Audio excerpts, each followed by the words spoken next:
right, everybody. 2/23/2025. Last week. I want to talk about the discussion post here. So, how can bad writing waste a business person's time? So, poor writing, right? Writing with slang or other things like that that other people might not understand can make it difficult to communicate messages effectively. This wastes everybody's time, right? Because you got to reach back out. Let's say, I reach out to Scott at work and I'm like, hey, man, I didn't really understand what this meant in your email. Can you talk to me a little bit about this? Rather than just getting the email, reading it, and being like, okay, and moving on to the next step, right? Should new employees be trained to write effectively on the job? So, when it comes to communication inside of a company, I have some pretty strong beliefs about this. I used to work at a company that communication was largely over email. And you'd get these emails that would be communicating information to everybody. They'd be like, good afternoon, everyone. I hope you're having a wonderful day.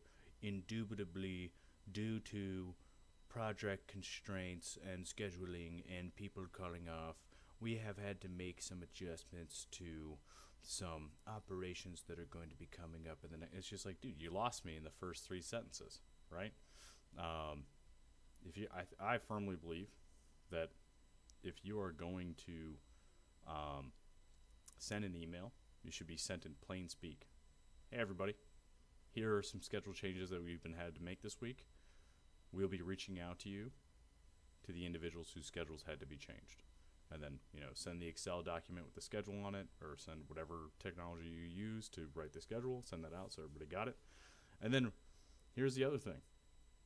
If you're a leader, people want to see you face to face, right? Me personally, I almost never read emails. I don't know. Some people, I tell that to them, and they're like, "What? What do you mean you never read your emails?" I'm like, "No. If you didn't call me or come talk to me face to face, then it must not be very important." A way that I kind of bring this up to everybody is when I was in the Marine Corps, everything was face to face communication. So you bring everybody together. Hey guys, here's the word of the day, and then everybody goes out and conducts the mission, right? Now, if my gunny came to me and he was like, hey, make sure everybody's outside at 05. And then the next morning we're standing outside and it's just me and the gunny out there at 05 in the morning, and he's like, Leonard, didn't I tell you to have everybody outside? And I was like, well, yeah, I emailed them. I don't know why they didn't show up. Well, yeah, no shit, Sherlock, because they didn't read the email. So it's a poor way to communicate. If there's going to be changes in a business environment, military environment, whatever, make face-to-face contact or phone call contact, have a verbal conversation, make sure they understand, right? And then also you get feedback from the people that are underneath you, people that are under your charge. You get that feedback. Oh, hey, that's not going to work for me because I got a doctor's appointment, or I got this, I got that. Okay. It's not a big deal. Make further adjustments, move on from there. But over email, especially, if the other person doesn't read it, I think while I was doing my bachelor's, we discussed that average email time should be 5 hours. If I send an email, I should get an email back within 5 hours. I've worked for companies where you'd be lucky if you got an email back in 2 weeks.